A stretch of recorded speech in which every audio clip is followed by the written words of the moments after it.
Inspired Conversations, episode 19.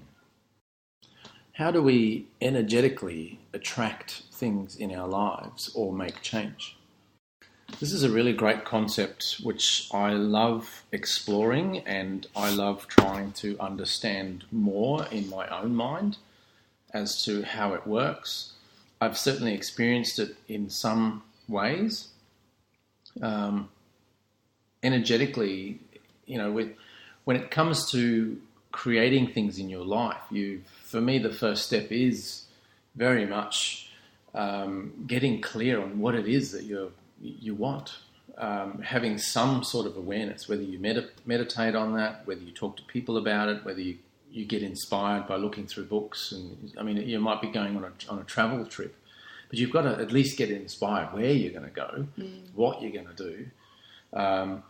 But from there, once you're clear on what you're doing, what's the next step? And for me, it comes back to there's a real energetic approach to being able to truly sit with the awareness of what you're after, and then energetically, push that out into the universe. Or you need to connect with it on an inside level and then expand that energy out. Well, you kind of need to go, well, this is, I'm clear now.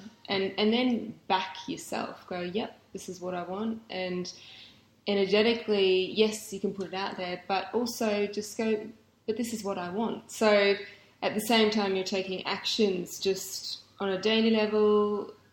Your mind is also thinking along those lines. Energetically, you can do some work and half of it is really just like what you're saying, getting clear and putting it out there, but almost like following through with that on different, in different ways. Taking small steps in that direction. So whether it's creating a relationship, whether it's creating just a holiday.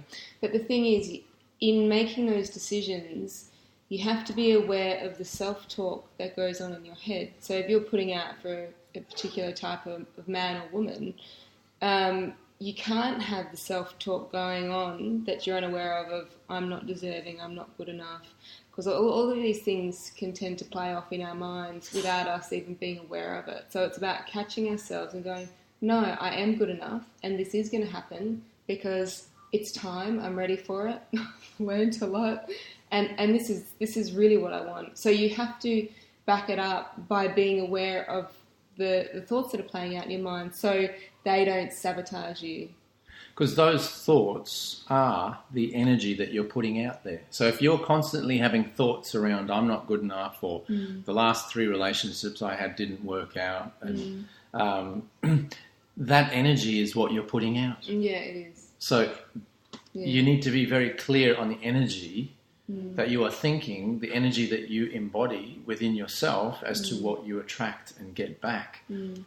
And this is equally important, not just for attracting and creating new things in your life, but it's also healing past relationships or healing learning experiences from things that have happened in your life, to be able to go in and energetically connect with those people and go through an exercise of forgiveness for yourself, to let go of the energy that you store inside of ourselves. If your parents or a teacher or somebody, a bully in the playground said something to you in the playground all those years ago, there's no point holding on to it and locking it into your body.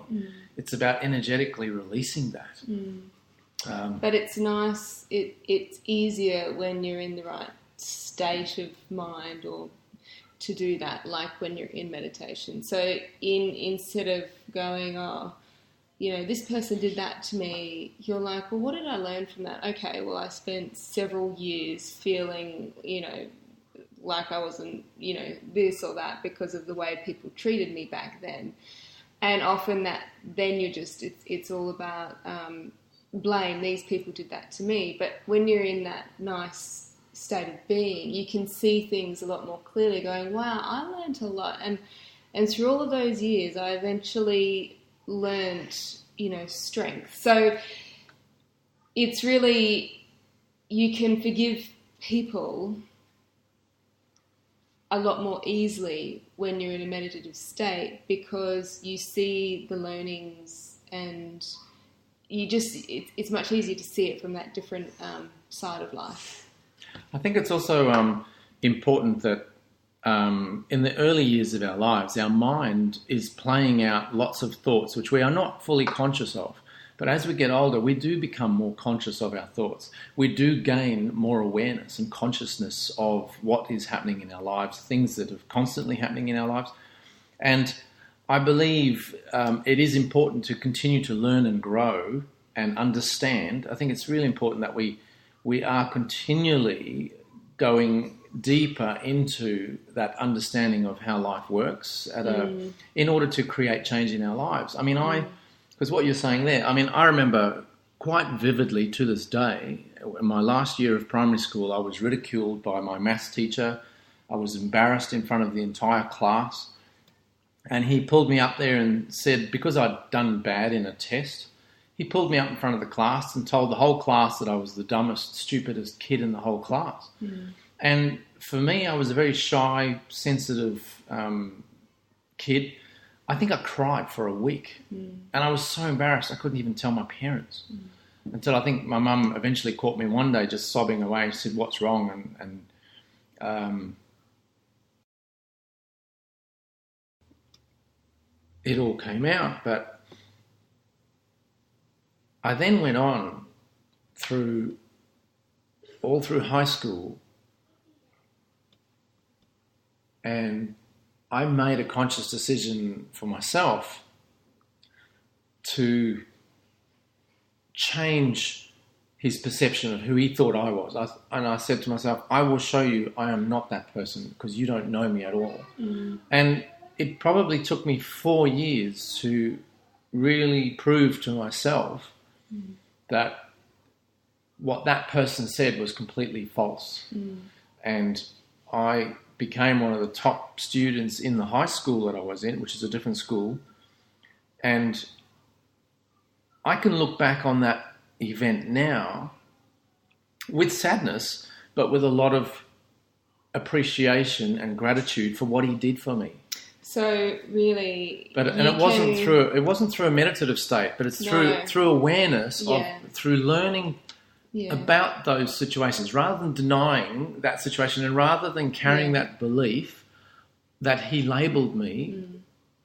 I chose, or in my way, I've come around, and I actually am so grateful for what he did for me, because I was probably a little bit lazy and I was just playing with things rather than really engaging in things. So when I hit high school, thanks to him, I absolutely smashed high school and got straight A's, and it was, astounded myself. I astounded my family. I astounded everybody was like, wow, didn't realise you were so clever. Neither did I. And again, I'd proven to myself that there was more to me than what other people were labelling me. But it's really being able to look at those experiences in our life with other people, and if you do hold heavy energy there, is there a way you can see it or feel it where you can change that and you can find gratitude to that person for the lessons that you've learned and the growings and all of that, because that is the key. It's one of the biggest keys to then being able to move on with your life and to have a lighter energy. It's that heaviness that holds us down. And I've carried that heaviness, and I wish somebody had taught me what we're talking about now when I was in my teenage years. Well, I could have at least let it go. And with that lightness of energy, I could have put that energy out there. I could have had that exercise of forgiveness at an earlier stage and being able to, in my mind, open up more and do more with my life rather than be stuck with heavy energy.